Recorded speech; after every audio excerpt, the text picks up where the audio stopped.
Okay, चलिए फिर हम शुरू कर रहे हैं। फटाफट एक क्विक रिवीजन ले लेते हैं। लास्ट क्लास में क्या किया था बताओ भाई? बहुत दिन हो गए आपकी क्लास लगी, 14 को लगी थी ना लास्ट? मैम वेरिएबल फोर्स के लिए वर्क डिफाइन करो। यस। तो सबसे पहले तो वर्क के बारे में ही जाना, जो कि वर्क क्या होता है आपके पास? स्केलर क्वांटिटी होता है और एफ डॉट एस। अगर आपके पास फोर्स कांस्टेंट है तो हम डायरेक्ट यहां से सॉल्व कर सकते हैं। F S cos theta, theta angle between force and displacement, force and displacement. अच्छा, इसके बाद हमने एक टाइप ऑफ न्यूमेरिकल्स किया जहां हो सकता है आपको फोर्सेस और डिस्प्लेसमेंट वेक्टर फॉर्म में दे रखा हो। ठीक है, सेकंड टाइप क्या किया था हम लोगों ने? जब आपके पास force and displacement vector form में होता है, आई जे के की फॉर्म में होता है, तो आप सीधा डॉट प्रोडक्ट ले सकते हैं ना बेटा? Yes ma'am.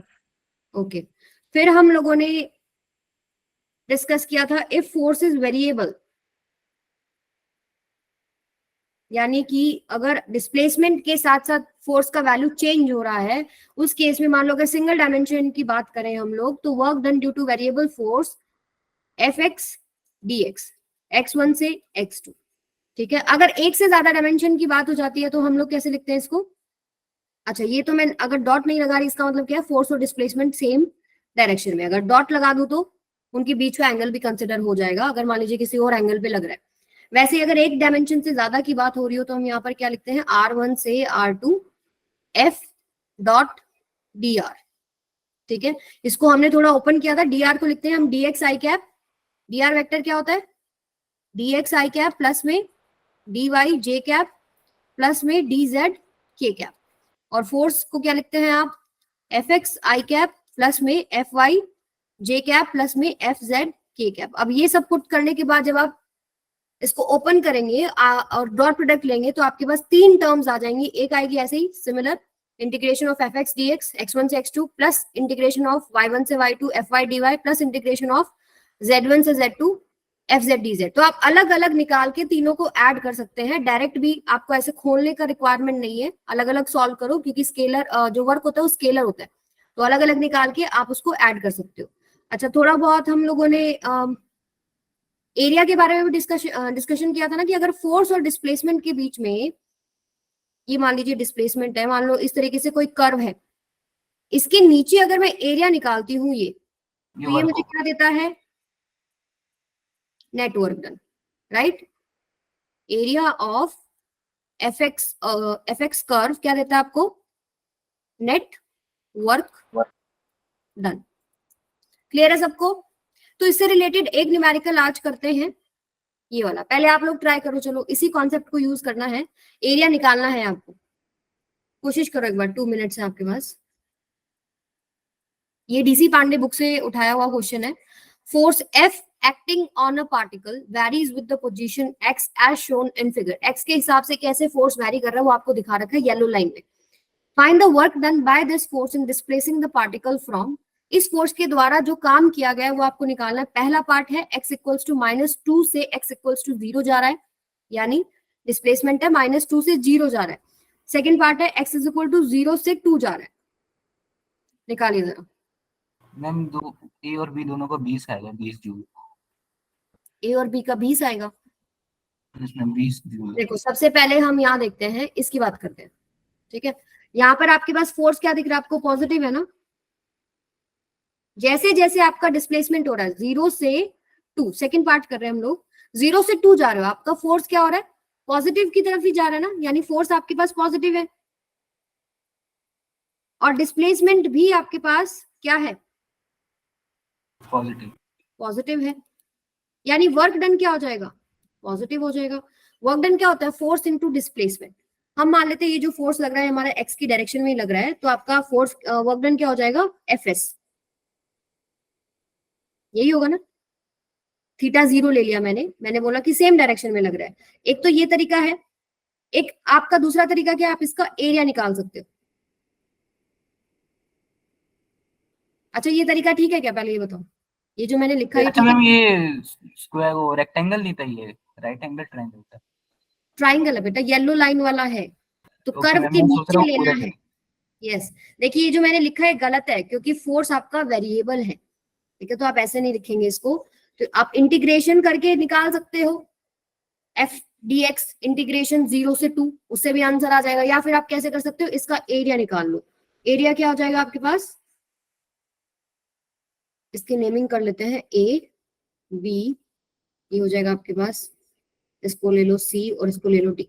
तो ट्राइंगल ए ओ बी, इसके अंदर आपके पास एरिया क्या आएगा, half into base into height. Base कितना है 2, 10 इंटू आ जाएगा। कितना है 10, तो ये कितना हो गया आपके पास 10 जूल, ठीक है। सिमिलरली आपके पास क्या आएगा, नीचे वाला होगा, नीचे वाला कौन सा एरिया लेना पड़ेगा, -2 से आप 0 जा रहे हो तो ये वाला लेना पड़ेगा ना। तो इस ट्राइंगल का आप एरिया निकालें, इन ट्राइंगल आ गया ओ डी, अच्छा मैंने सी यहां पर लिख दिया, इसको यहां लिख लो, सी को, मैं भी देखो कंफ्यूज होगी ना, सी, ठीक है। सो ओ सी डी आप या आप ले लीजिए, क्या लेंगे, सीओडी ले लो, ट्राइंगल सीओडी।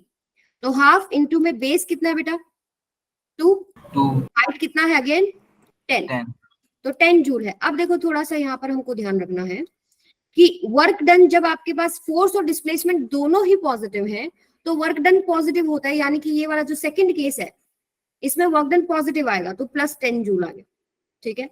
-2 से जब आप 0 जा रहे हो, इस केस में क्या होगा, इस पर्टिकुलर केस में क्या होगा, डिस्प्लेसमेंट है पॉजिटिव, पॉजिटिव एक्सिस की तरफ है ना, डिस्प्लेसमेंट है पॉजिटिव, और आपका जो फोर्स है वो क्या है, नेगेटिव, तो यहां पर जो वर्क डन आएगा वो नेगेटिव आएगा।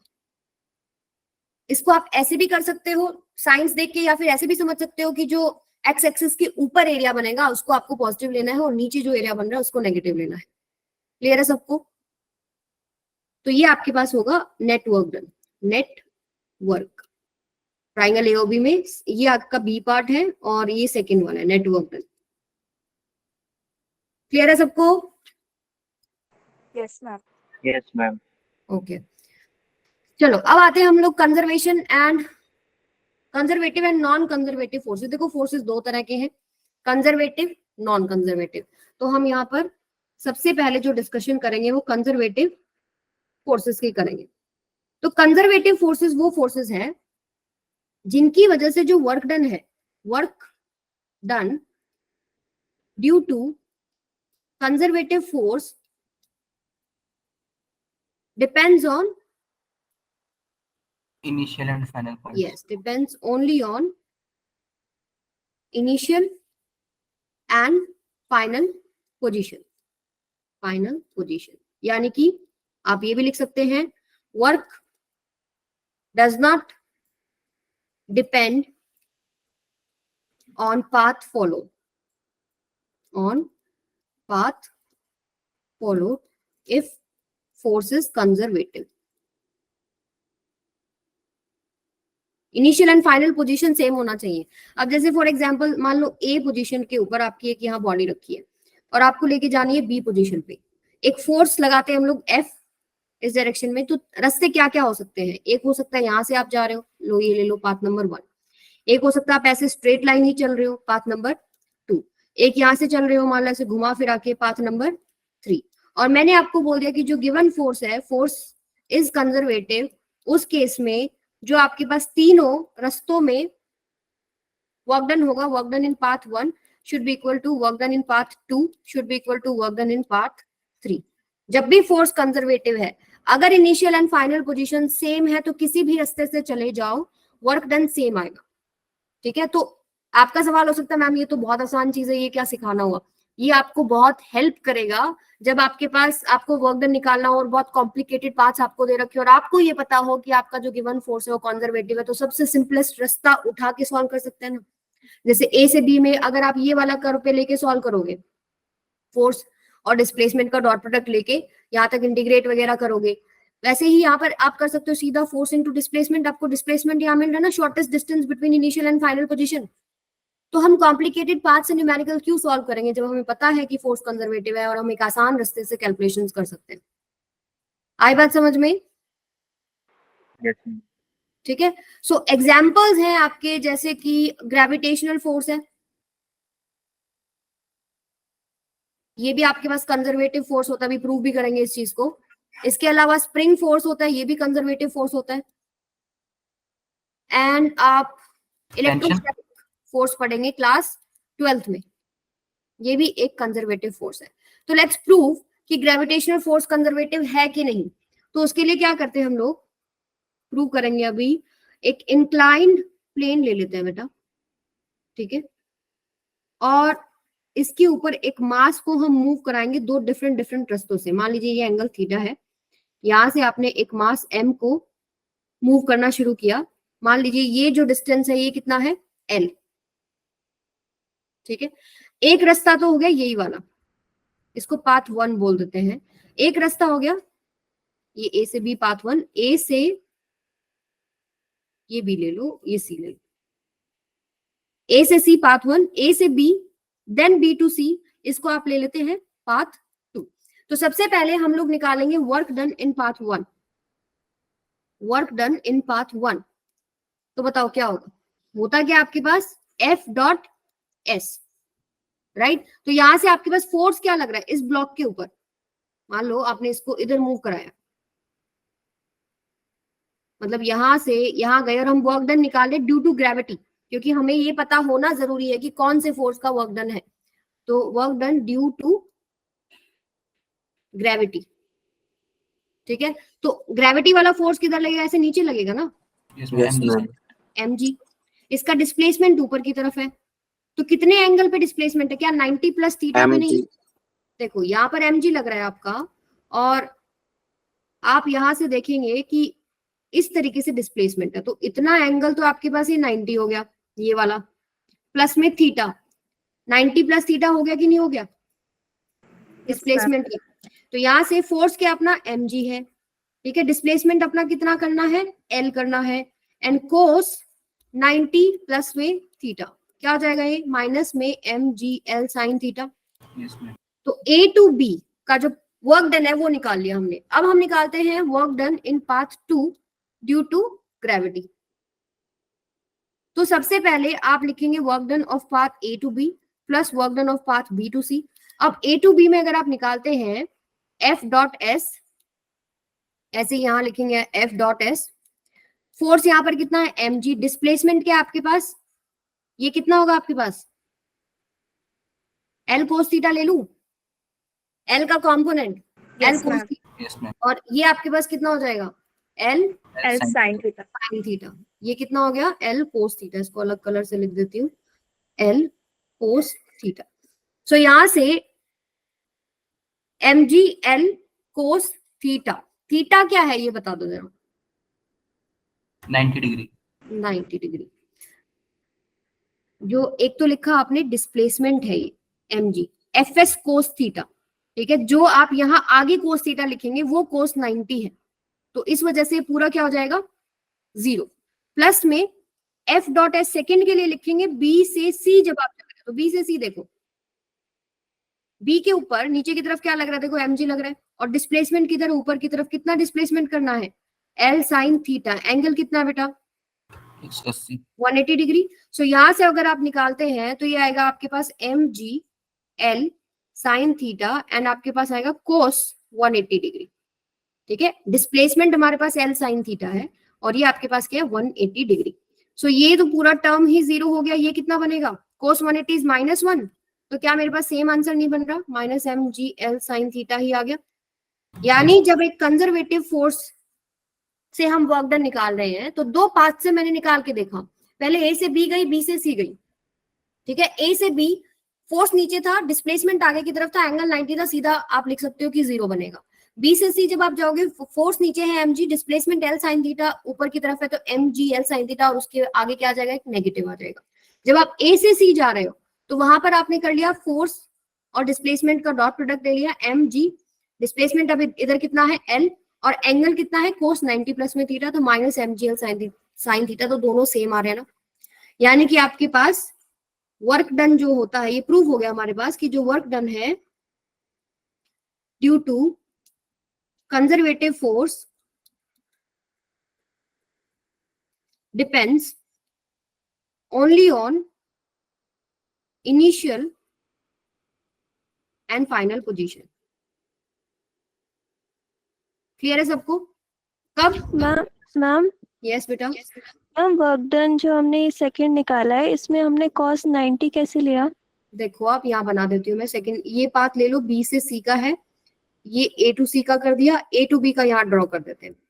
तो देखो ए से बी जब आप जा रहे हो तो डिस्प्लेसमेंट इधर है ना, है कि नहीं? ए टू बी डिस्प्लेसमेंट इधर है और फोर्स किधर लग रहा है? एम जी इधर लग रहा है ना। तो यहीं से आप बता सकते हो ये जो डिस्प्लेसमेंट है जिसकी वैल्यू एल कोस थीटा आप लोगों ने निकाली हुई है, इनके बीच में जो एंगल है वो 90 डिग्री का है। क्लियर है सबको? ये समझ में आया बेटा सबको? कोई डाउट है तो पूछ लो। सो कंजर्वेटिव फोर्सेस जब भी हो तो आप क्या बताएंगे कि इनिशियल एंड फाइनल पोजीशन अगर सेम है तो वर्क डन सभी पाथ से सेम आएगा। हाँ जी बेटा बोलो। चिराग, हैंड रेज किया आपने?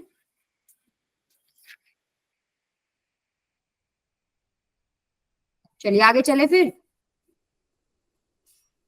अब बात करते हैं थोड़ा सा क्लोज पाथ की। अगर मान लीजिए आपके पास क्लोज पाथ है, क्लोज पाथ का मतलब क्या होता है? मान लो यहां से शुरू किया, एक ऑब्जेक्ट पे फोर्स लगाया, यहां से यहां गया, पहले बी ए, फिर आया सी पे, फिर आया डी पे, फिर आया सपोज ई पे और फिर वापस से ए पे। सो आपका पाथ क्या है? A to B to C to D to E to A again. तो ये आपके पास एक क्लोज्ड पाथ हो गया। So initial and final position same होगा ना? Yes ma'am. Yes ma'am. तो डिस्प्लेसमेंट कितना हो गया? 0 0। वर्क डन कितना हो जाएगा? 0। यस, वर्क डन आपके पास 0 आएगा, बट डिस्प्लेसमेंट 0 है, ठीक है।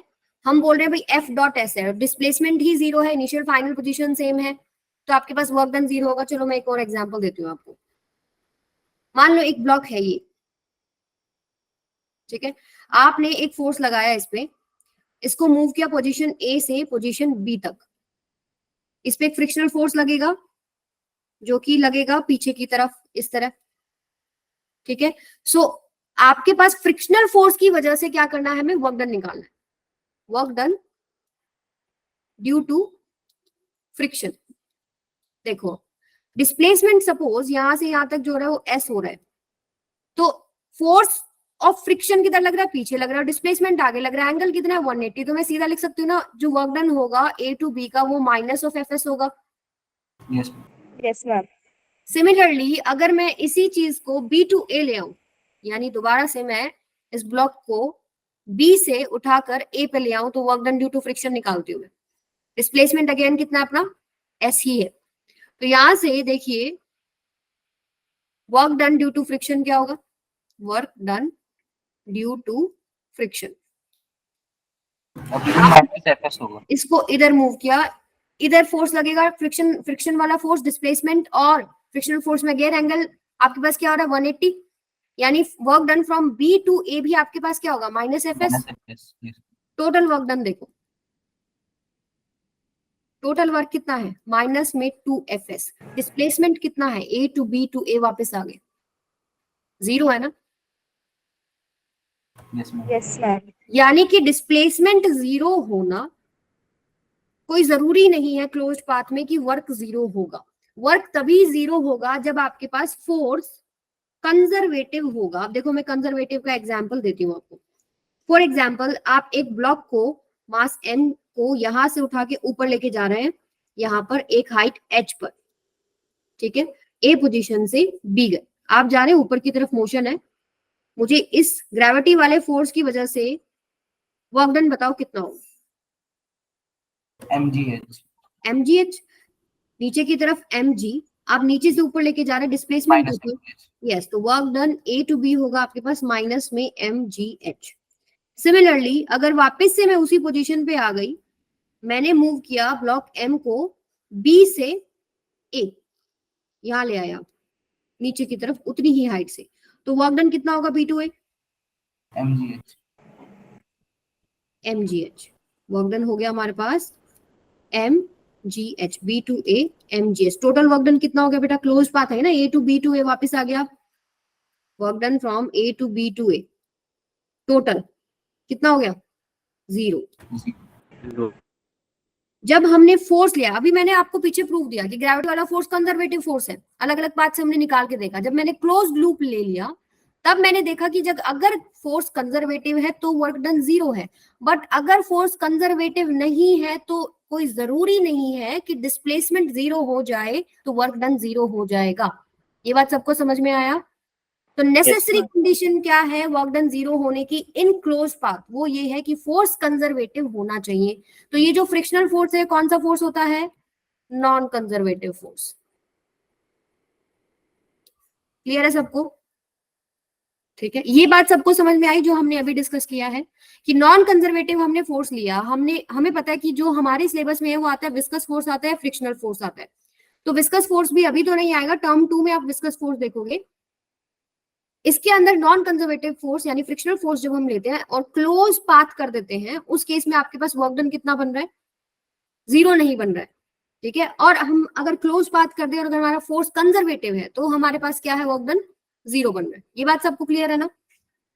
और नेसेसरी कंडीशन क्या है वर्क डन 0 होने की? फोर्स कंजर्वेटिव होना चाहिए। आई बात सबको समझ में? Yes ma'am. ओके, इसके बाद हमारे पास आता है टॉपिक क्लोज। अच्छा, नॉन कंजर्वेटिव फोर्स का थोड़ा सा डिस्कशन कर लेते हैं। नॉन कंजर्वेटिव फोर्स क्या होता है? जो कंजर्वेटिव नहीं है, सिंपल सी बात। नॉन कंजर्वेटिव फोर्स, ठीक है, which is not conservative, simple बोल सकते हो, विच इज नॉट कंजर्वेटिव। तो वर्क डन क्या इनिशियल फाइनल पोजीशन पे डिपेंड करेगा? यस मैम, नहीं करेगा। नहीं करेगा। वर्क डन जो है, work done due to non conservative forces, depend नहीं करेगा initial final. yes, depends upon path followed and does not depend upon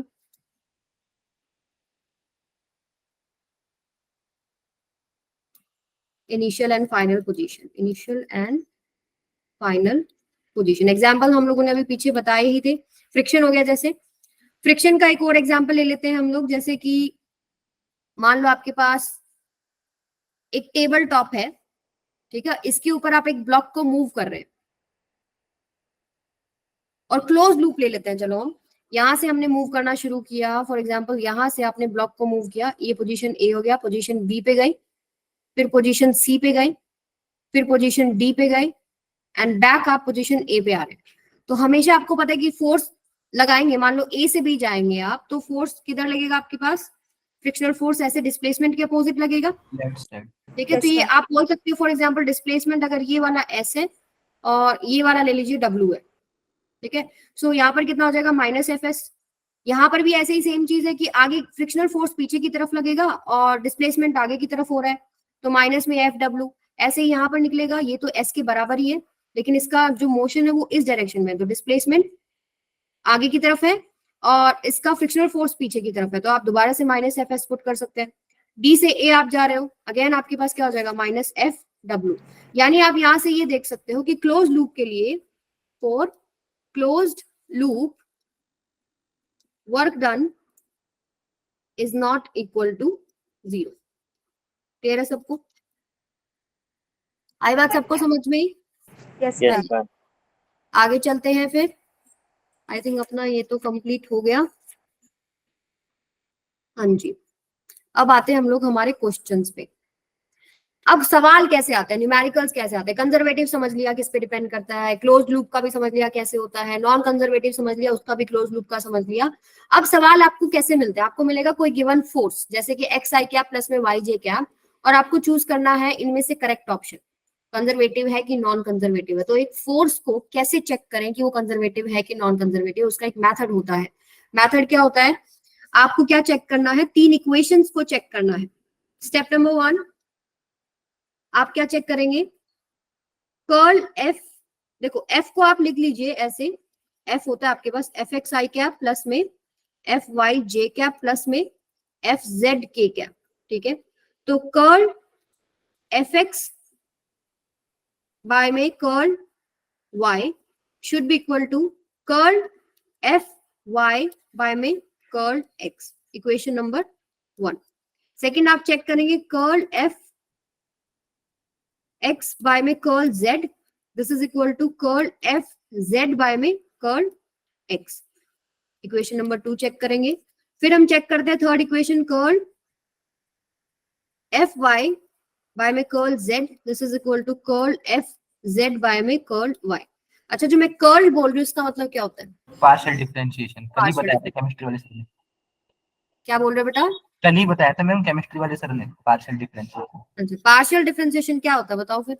ma'am जो हमारे पास दो एंड पॉइंट्स होते हैं, अगर फंक्शन जो है हर पॉइंट पे डिफरेंशिएबल नहीं है, मतलब कंटिन्यू नहीं है फंक्शन, तो मतलब हम पार्शियल डिफरेंशिएशन करते हैं, कोई दो पॉइंट उठा के फंक्शन। ओके, आप इसको ऐसे भी समझ सकते हैं, जब एक फंक्शन एक से ज्यादा वेरिएबल पे डिपेंड कर रहा है, मान लो एक्स पे, वाई पे, जेड पे, 3 पे डिपेंड कर रहा है, बट आप उस फंक्शन का चेंज देखना चाहते हो विद रिस्पेक्ट टू एक्स और वाई या जेड अलग अलग। सो उस केस में क्या होता है, जैसे मान लो मैं with respect to Y check करना चाहती हूँ, तो बाकी दो वेरिएबल्स को मैं क्या कर देती हूँ, कांस्टेंट कर देती हूँ। ठीक है, मान लो मैं विद रिस्पेक्ट टू एक्स करना चाह रही हूँ, तो वाई और जेड मेरे लिए कांस्टेंट हो जाएगा। जैसे अगर हम यहाँ पर इक्वेशंस को सॉल्व करें, जैसे यहाँ इस इक्वेशन को सॉल्व करते हैं, यहां से हमारे पास एफ एक्स की वैल्यू क्या है, एक्स है, जो आई कैप के साथ होता है वो एफ एक्स हो गया। एफ वाई की वैल्यू क्या है बेटा, वाई है, और एफ जेड की वैल्यू क्या है, जीरो है। So equation number first check करते हैं, एक्स का partial derivative with respect to Y, तो उस समय पर जब आप विद रिस्पेक्ट टू वाई कर रहे हैं तो एक्स और जेड क्या हो जाते हैं, कांस्टेंट हो जाते हैं। तो एक्स कांस्टेंट हो गया, कांस्टेंट का किसी भी चीज के साथ डिफरेंशिएशन करोगे क्या आएगा, जीरो आएगा ना। सो इक्वेशन 1 में आपके पास लेफ्ट हैंड साइड क्या होगी, जीरो होगी। अब सेकंड चेक करते हैं इधर वाली right hand side. Right hand side में क्या है आपके पास, y का differentiation with respect to x, तो जब x के विद रिस्पेक्ट टू कर रहे हो तो y क्या हो जाता है, कांस्टेंट, कांस्टेंट का विद रिस्पेक्ट टू x क्या होगा, जीरो। यानी आप बोल सकते हो left hand side equals to right hand side, first condition तो फर्स्ट इक्वेशन तो सेटिस्फाइड है। इक्वेशन नंबर 2 और चेक कर लेते हैं हम लोग। यहां पर हम कर रहे हैं एफ एक्स का with respect to Z, F X में हमारे पास सिर्फ एक्स है, ठीक है, एक्स जेड के लिए कांस्टेंट हो गया, यानी हमारे पास लेफ्ट हैंड साइड में अगेन क्या आ रहा है, जीरो, और राइट हैंड साइड में बताओ क्या आ रहा है, एफ जेड का with respect to X, F Z तो है ही जीरो, तो ये भी जीरो हो गया, तो zero equals to zero. Equation number third बताओ, y का विद रिस्पेक्ट टू z कर रहे हो, मतलब एफ वाई का with respect to z, F Y मेरे पास y है, तो y z के लिए क्या हो जाएगा, कांस्टेंट, यानी लेफ्ट हैंड साइड क्या हो जाएगी आपके पास, जीरो, एंड एफ जेड है ही नहीं, तो राइट हैंड साइड भी क्या होगी, जीरो। जीरो। क्या मेरी तीनों इक्वेशन सेटिस्फाइड नहीं है?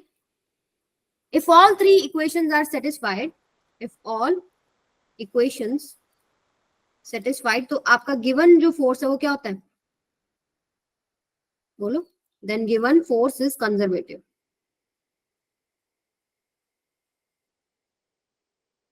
क्लियर है सबको? तो कंजर्वेटिव फोर्स हो गया, यानी आपको ये तीनों इक्वेशंस को चेक करना है। अब यहाँ पर सिंपली एफ एक्स एक्स था, एफ वाई वाई था, कोई जरूरी नहीं है, हो सकता है एफ एक्स की वैल्यू एक्स वाई हो, उस केस में एक्स कांस्टेंट हो जाता और वाई का विद रिस्पेक्ट टू वाई क्या हो जाता, 1, तो लेफ्ट हैंड साइड में क्या आ जाता, एक्स आ जाता। ठीक है, तो वो डिपेंड करता है F X F Y F Z दे क्या रखा है, और ये इक्वेशंस को आप ऐसे याद कर सकते हो। देखो मैंने तो कैसे याद किया हुआ है, एक्स वाई जेड, ठीक है, पहले मैं एक्स का विद रिस्पेक्ट टू वाई करती हूँ, फिर राइट हैंड साइड को आप लिख सकते हो, अगर यहाँ एफ एक्स लिख रहे हो तो नीचे एक्स आ जाता है, यहाँ वाई लिख रहे हो तो ऊपर एफ वाई आ जाता है। फिर मैं एक्स और जेड को चेक करती हूँ, एफ एक्स बाय में जेड, ये जेड फिर ऊपर फोर्स वाला कंपोनेंट लेना होता है, और एफ एक्स की जगह यहाँ पर क्या आ जाता है, एक्स आ जाता है। फिर हम चेक करते हैं वाई और जेड को, फिर कभी भूलोगे नहीं, एक्स और वाई को पहले रिलेट करो, एक्स और जेड को रिलेट करो, देन वाई और जेड को रिलेट करो। ठीक है, कर लोगे विद्यार्थियों? अगला क्वेश्चन करके दिखाओ फिर मुझे, check whether given force is conservative or not. नहीं, कंजर्वेटिव नहीं है। चेक करो क्या क्या गिवन है हमको। पहले तो लिख लो एफ एक्स क्या आपके पास 3y, और एफ वाई क्या आपके पास 3x, एफ जेड क्या आपके पास, कंजर्वेटिव नहीं है मैम। नहीं है, पक्का? देख लो, कर्ल एफ एक्स बाय में curl y, this is equal to curl F Y by में कर्ल x। तो पहली इक्वेशन चेक कर लेते हैं, एफ एक्स क्या है 3y, 3y का विद रिस्पेक्ट टू y कितना होगा बेटा, 3 ही तो होगा, ठीक है, और कर्ल एफ वाई बाय में कर्ल एक्स, 3x का विद रिस्पेक्ट टू x क्या हो गया 3, मेरी हैंडराइटिंग समझ में आ रही है तुमको? Curl of 3x with respect to x, तो 3 तो कांस्टेंट है, बाहर आ गया, x का विद रिस्पेक्ट टू x क्या हो जाएगा 1, 1 हो गया, तो आपके पास आंसर क्या आ गया 3, तो 3 इक्वल्स टू 3 आ गया ना, आया कि नहीं? Yes, ma'am. Yes ma'am. अब इक्वेशन नंबर 2 चेक कर लेते हैं, curl of F X by में curl Z, this is equal to curl of F Z by में कर्ल एक्स, तो एफ एक्स क्या है आपके पास 3y, तो y तो आपके लिए क्या हो जाएगा कांस्टेंट हो जाएगा z के लिए, t हो जाएगा 0, और क्या आपके पास सेकंड वाला पार्ट 0 आ रहा है, एफ जेड तो है ही 0, तो 0 हो गया। थर्ड इक्वेशन चेक कर लेते हैं, curl of F Y by में curl z, this is equal to curl of F Z by में कर्ल y, तो एफ वाई क्या है बेटा 3x, तो z के लिए वो क्या हो जाएगा पूरा ही कांस्टेंट हो गया, तो ये हो गया 0। सिमिलरली एफ जेड क्या है 0, तो ये तो 0 ही हो गया, तीनों कंडीशन सेटिस्फाइड तो है, ऑल इक्वेशंस करेक्ट है ना, मतलब left hand side equal to right hand side होना चाहिए, जरूरी नहीं है तीनों इक्वेशंस में ही 0 equals to 0, 0 equals to 0, 0 equals to 0 आए, ठीक है, ऑल इक्वेशंस आर सेटिस्फाइड, तो गिवन फोर्स क्या है कंजर्वेटिव। क्लियर है Krishna? Yes ma'am. Yes, ma'am. चलो अब अगला निकाल के बताओ मुझे, find given force is conservative or not, solve कीजिए इसको।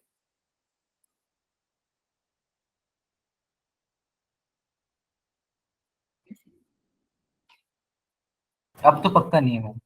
यस मैम नहीं अब है। तो नहीं है पहली consider। Equation he I think आप लोगों की इक्वालिटी नहीं आ रही है, यस जैसे मैम पहली इक्वेशन को अगर आप चेक करते हैं, curl of F X by में curl Y, this is equal to curl of F Y by में कर्ल एक्स होना चाहिए, तो आप यहाँ से एफ एक्स लिखेंगे, एफ एक्स क्या है 3y, तो 3y with respect to y, तो 3 कांस्टेंट है, y का विद रिस्पेक्ट टू 1, y का विद रिस्पेक्ट टू y 1, तो 3 बच गया, और इधर करेंगे तो एफ वाई कितना है मेरे पास 4x का with respect to x, Ma'am, 4 है. It is not equal to 3 is not equal to 4, तो आगे वाली चेक करने का जरूरत ही नहीं है, फोर्स क्या हो गया नॉन कंजर्वेटिव। Non conservative. ठीक है, चलो ये क्वेश्चन करो, a force F equals to I cap plus में 3yj cap acts on a body and follows the path as shown, calculate the net work done, सारा वर्क डन निकालिए, A to B to C to D to A, आप जा रहे हो, force क्या है variable है ना, यस मैम। तो फिर कैसे करते हैं, इंटीग्रेट करके सॉल्व करोगे, अगर इंटीग्रेट करके सॉल्व कराना होता तो पहले ही लेक्चर में करा लेते इसको, कुछ तो खास बात है ना क्वेश्चन में।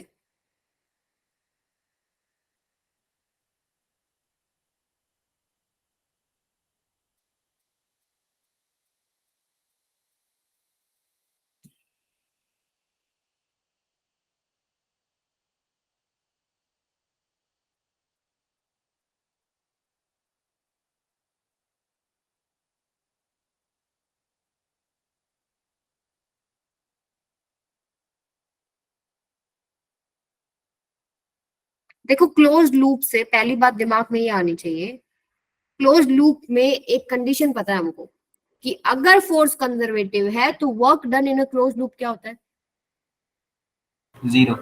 0, तो पहले यही चेक कर लो कि फोर्स कंजर्वेटिव है कि नहीं, चेक करो जरा फोर्स कंजर्वेटिव है क्या,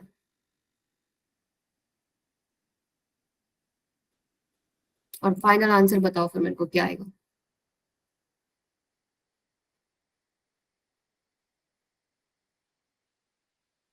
मैम नहीं है कंजर्वेटिव। कंजर्वेटिव नहीं है इसमें। नहीं है, यस मैम। तुम लोगों की इतनी खराब कैलकुलेशन कैसे हो गई है, चलो चेक कर लेते हैं, हो सकता है मैं गलत हूँ।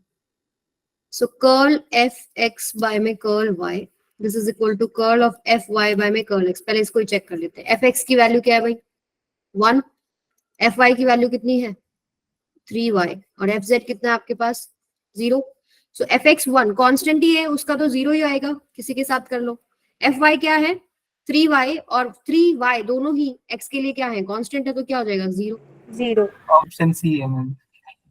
सी। So curl F Y, curl F X, second हम लेते हैं एफ एक्स और एफ जेड।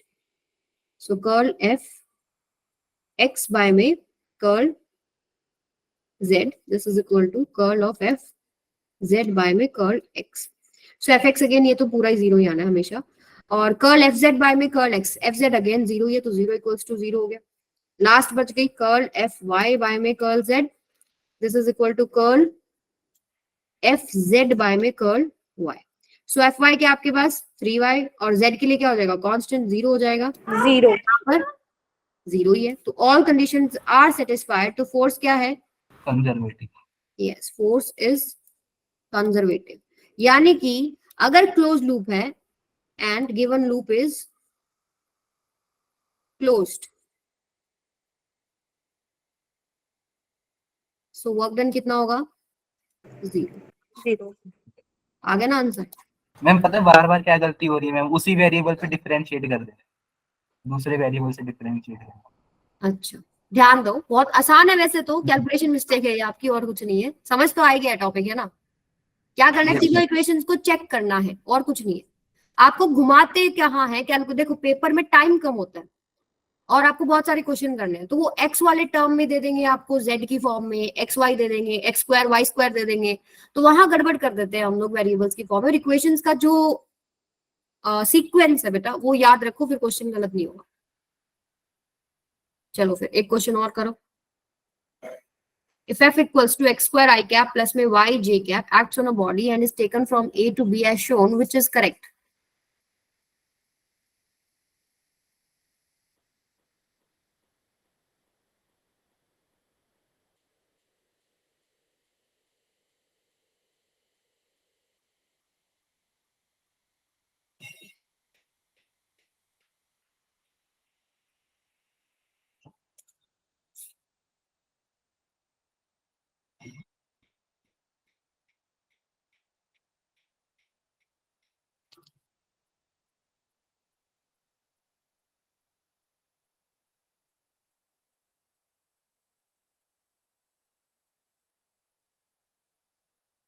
मैम एक बार हल्की सी पिछली स्लाइड दिखा दो थोड़ी देर तक।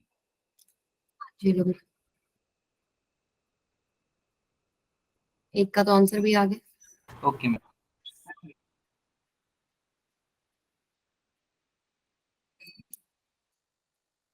चलो निकालो, ए आया है यश का।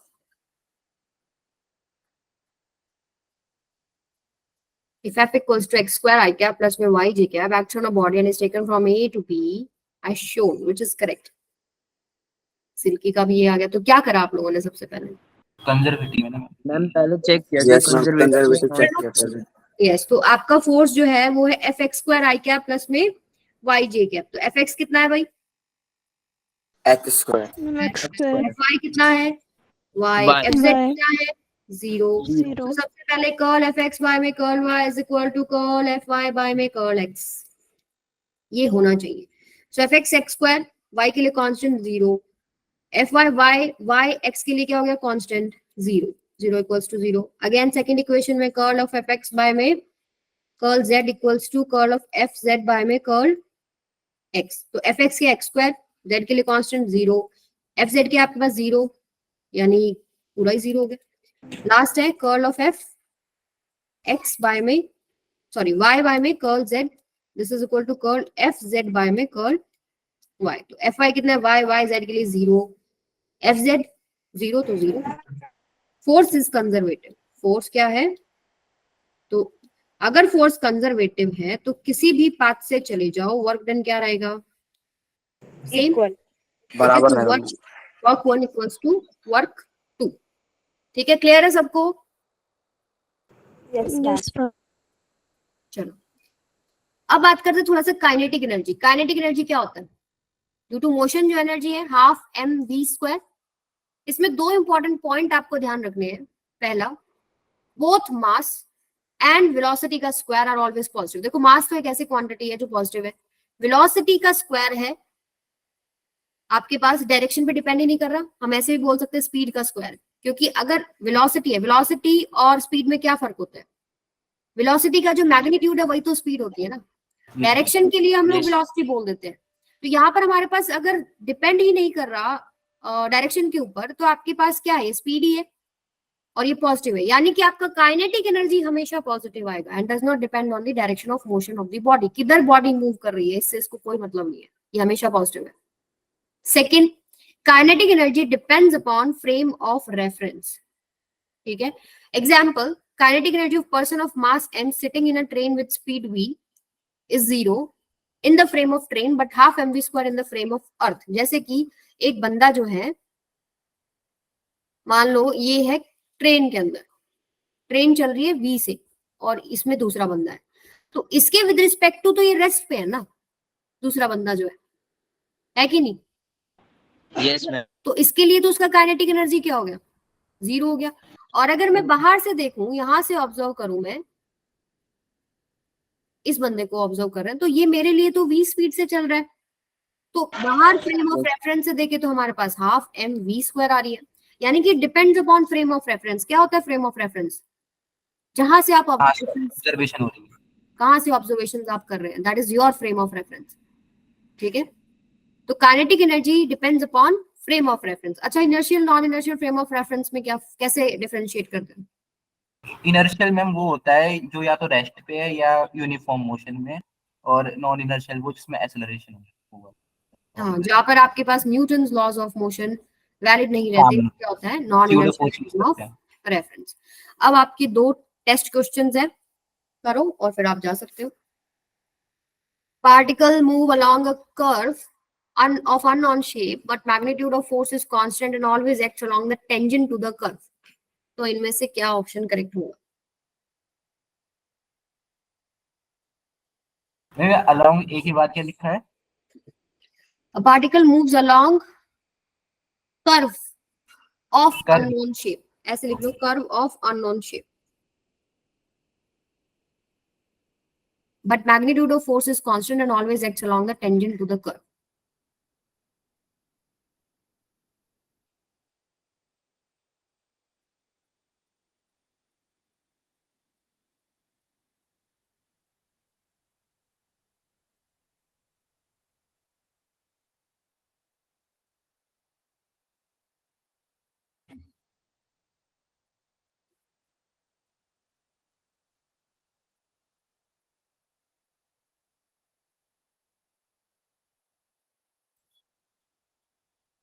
मैम नॉन कंजर्वेटिव होगा।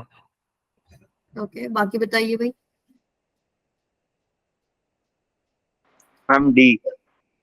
कोई भी कर्व ले लेते हैं हम लोग, ये कर्व ले लिया मैंने, ठीक है। ये बोल रहे particle moves along a curve of unknown shape, मैंने कोई भी अननोन शेप बना ली, बट मैग्नीट्यूड जो है फोर्स का वो कांस्टेंट है and always acts along the tangent. मान लो यहाँ अगर मैं निकाल रही हूँ एक छोटा सा डिस्प्लेसमेंट हुआ, मान लीजिए ds, ठीक है। यहाँ मैंने एक टेंजेंट ड्रॉ किया, तो टेंजेंट नहीं लग रहा, टेंजेंट बनाते हैं। ये इस तरह एक टेंजेंट, यानी टेंजेंट के अलोंग क्या है, फोर्स है, ठीक है। और यहीं पर एक छोटा सा डिस्प्लेसमेंट भी हुआ, मान लीजिए ds, और इधर ही आपका फोर्स है, तो इनके बीच में एंगल कितना हुआ, 0। तो fds लिख सकती हूँ, work done, small work done. बोलिए, एक छोटा सा एलिमेंट लिया, वहां पर जो फोर्स लग रहा है वो in the direction of tangent ही है, और डिस्प्लेसमेंट जो हुआ वो भी इधर ही हुआ, ऐसे छोटे छोटे डिस्प्लेसमेंट्स हुए और फोर्स भी इन्हीं की डायरेक्शन में है कि नहीं है? बोलिए बेटा, तो एंगल कितना हो गया, 0 हो गया ना। अगर मुझे टोटल वर्क डन निकालना है तो मैं इंटीग्रेट करूंगी, dw हो गया, फोर्स कांस्टेंट बाहर आ गया, इंटीग्रेशन ऑफ ds हो गया ना, पाथ पे डिपेंड कर गया, यानी Yes. पाथ क्या है, शेप क्या है, उस पर डिपेंड कर रहा है, conservative depends on path followed. Yes, आपके पास क्या हो गया, नॉन कंजर्वेटिव। मतलब, हाँ सॉरी, नॉन कंजर्वेटिव है, सी। Yes, non conservative. आई बात समझ में? ऐसे ही घुमा, जो आपकी कंसेप्चुअल क्वेश्चन है उसमें ऐसे ही देगी, may be, must be, not be, इस तरह के सवाल होते हैं। चलो ये बताओ, a closed line integral of force f taken along the closed curve is given by closed integral f dot dl if the force is conservative, the value of this integral is।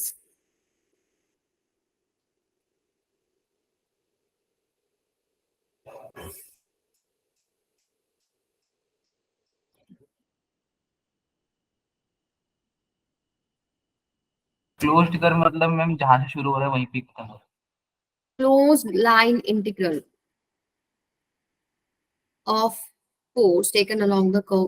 Close का मतलब ही ये होता है बेटा, जहां से शुरू हुआ वहीं खत्म हुआ।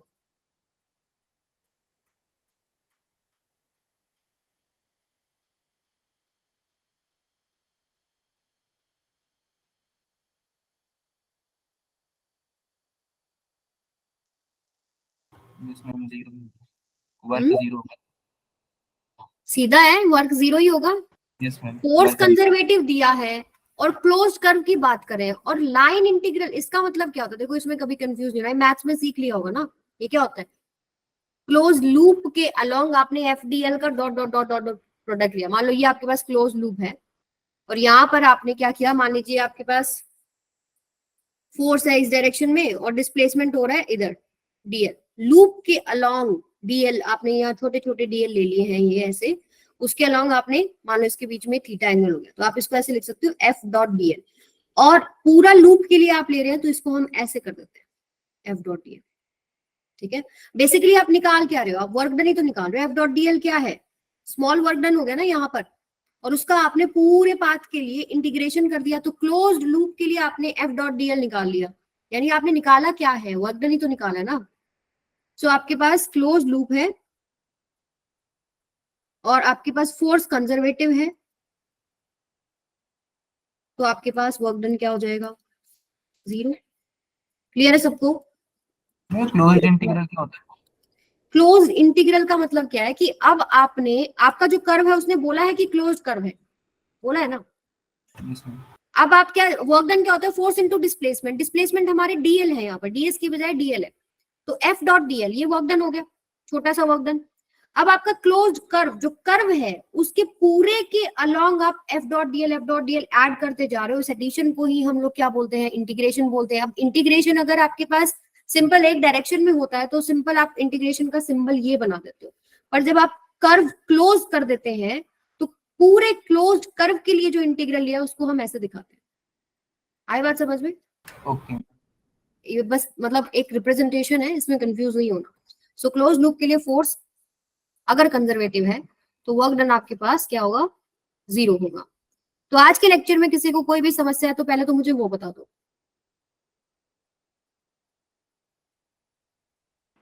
एक बार चेक कर लो अगर आपने नोट्स बनाए हैं तो, और फिर हम आप लोगों की छोटी मोटी प्रॉब्लम्स हैं वो डिस्कस कर लेते हैं।